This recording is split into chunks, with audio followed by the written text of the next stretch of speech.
We are tracking developments as Hurricane Harvey has slammed southeastern Texas. So when you look at the storm as it sits right now hanging over Texas, what concerns you most about Harvey? Several things. First of all, if it lingers over the land, it could cause massive flooding. And then, watch out, if it goes back into the Gulf, it could get re-energized and create a second, even a third landfall. And so the agony has just begun with this hurricane of the decade. We have been praying for quite a while now the eye to pass over so we can get some kind of a break through here with these absolutely unrelenting winds.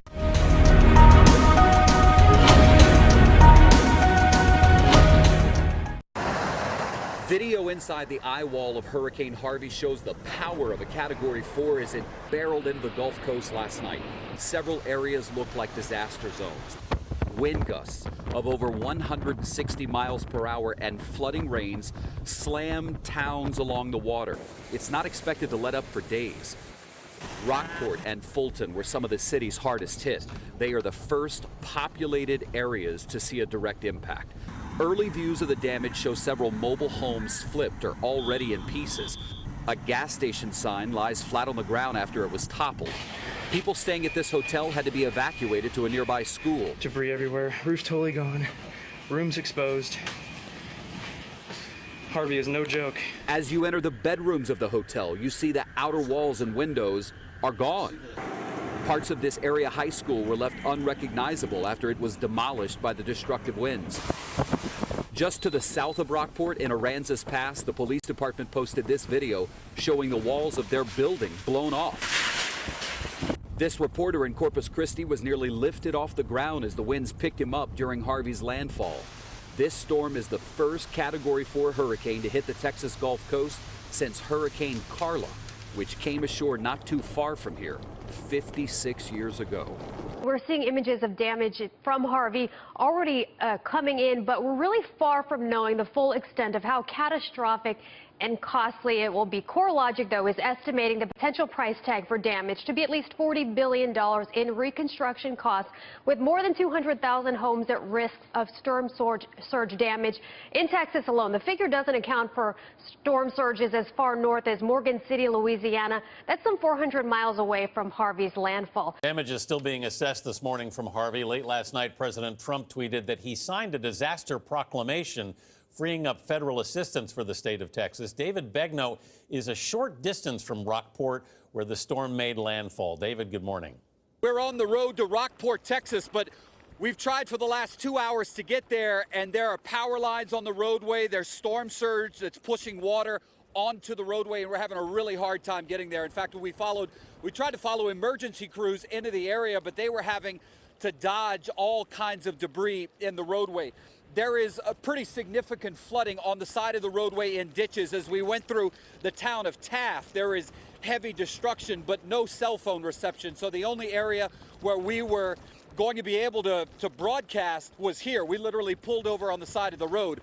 Rockport, by the way, is where the roof of a senior housing complex collapsed last night, and initially rescue crews said, we can't even get to those people who are trapped.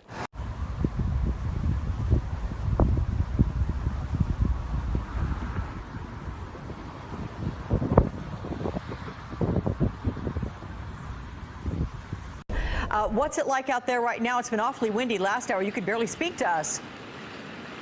Yeah, that's right, Alex. And right now it's still windy, and more than that, it's raining still harder than we've seen since we've been here the last few days. And that's the biggest concern right now. There's a flash flood warning here. It was just extended for a couple hours. Odds are good we're going to see a lot of flash flood warnings in the coming days. Here in Galveston, all along, the concern wasn't really the hurricane force winds or the storm surge. They knew that wouldn't be as bad here. The concern is what we're seeing right now. The system basically sitting over us and just dumping rain, not just for hours, but for days. That flash flood warning isn't just here along the coast. It goes well inland to Houston and beyond that. That's one of the reasons why a lot of people who live here in Galveston decided not to evacuate from here, because they figured even if they were just going to Houston or San Antonio, those places are going to get a lot of rain. There's the potential for major flooding there, and then they'd be in a place where they don't live or they may not know anyone.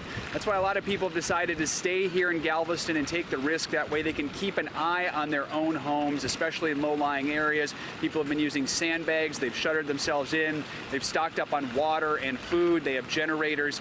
But if you're in those low-lying areas, you're really going to need to keep an eye out for the weather here, because the flash flooding can happen rapidly, and there are some homes that could quickly go underwater. So they want to make sure to keep everyone updated so that doesn't happen. And they figure there's going to be a lot of damage here from the flooding if it's as bad as they're predicting, but they want to make sure that no one is hurt or no one loses their lives here. So that's the #1 priority, but it's not going to be like this for a few hours. It's going to be raining this hard for a few days. Now, you're talking to emergency crews and personnel. What are they telling you about what they're seeing on the ground? Well, obviously, there's great devastation where the hurricane hit the area, but also our greatest concern right now is the ongoing flooding that will take place. That will continue perhaps for days, and that poses ongoing danger. The other thing that we are focused on right now, we are trying to get in as fast as we can to begin the rescue process. Even though the storms are still raging, we have teams already working to get in to try to rescue as many people as we can. And sir, what is your message now to the folks, specifically in Rockport? We just had a report that, and we saw some images from the area that look absolutely devastating, and with the understanding, of course, that it is going to continue to rain in the area.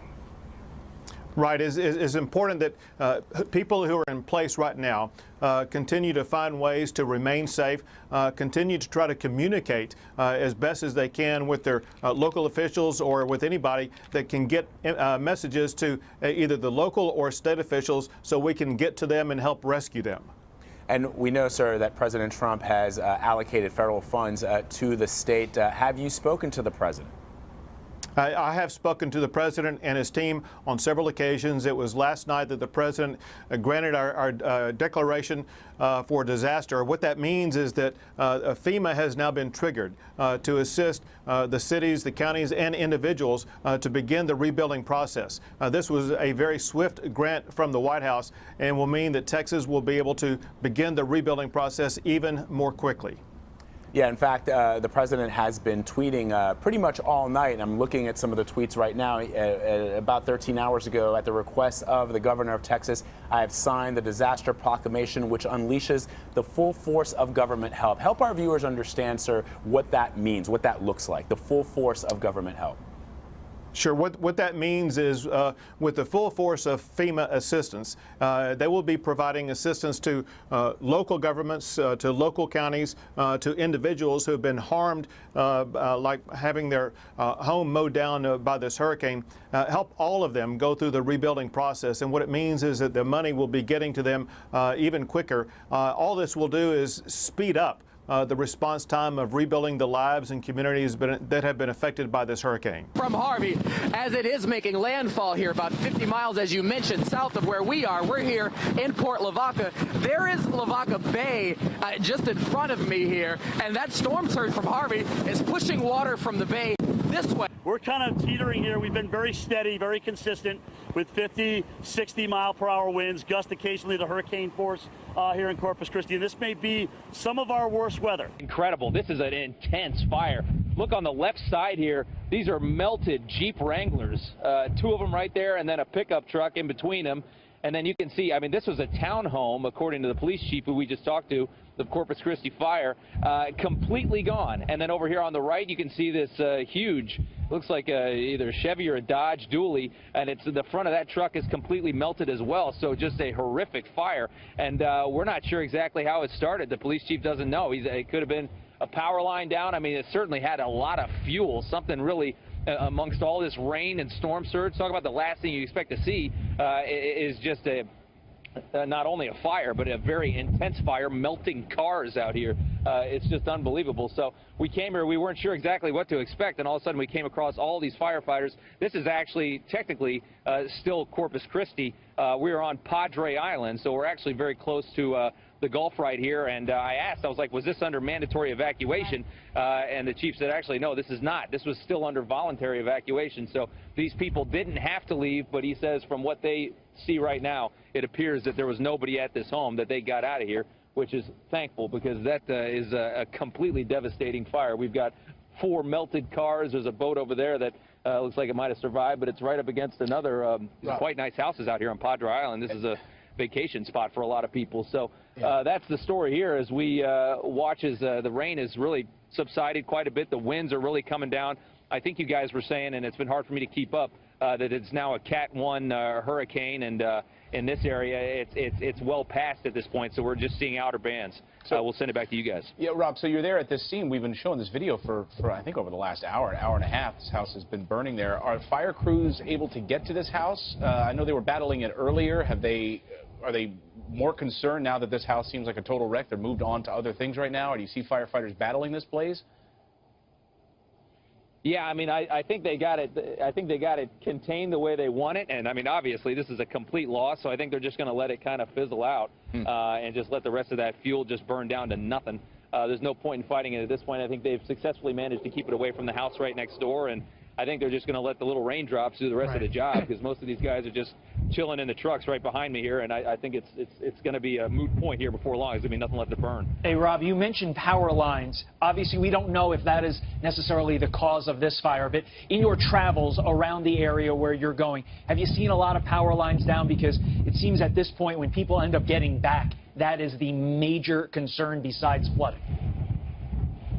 Yeah. Well, yeah, right across the street there were power lines down, which is why I thought that could have been the igniter, because that certainly would make sense to me. I mean, who would think that Jeep Wranglers are going to burn to a crisp in the middle of a hurricane? You know, I mean, it's one thing to have a house fire or an interior fire, but I mean, this thing was like, it's almost like a bomb went off. I mean, these cars are melted.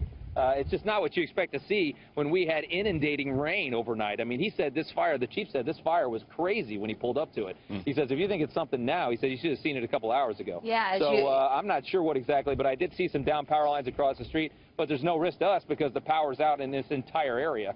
This whole block, everything around us, there's no power at all. So that could have been it. Maybe it was a transformer exploded right here, it dropped a power line, house goes up, cars go up, just a huge mess. Right. We really don't know at this point, and the chief doesn't know either. We've been talking about storm surges all morning. What exactly causes a storm surge, Mitchell? Well, storm surges could be 12, 13 feet tall, and as the waves that are whipped around at 130 miles an hour hit landfall, sometimes they get bunched up as they go toward land, and that's why you get these huge monster waves hitting the coast, coming in at 130 miles an hour.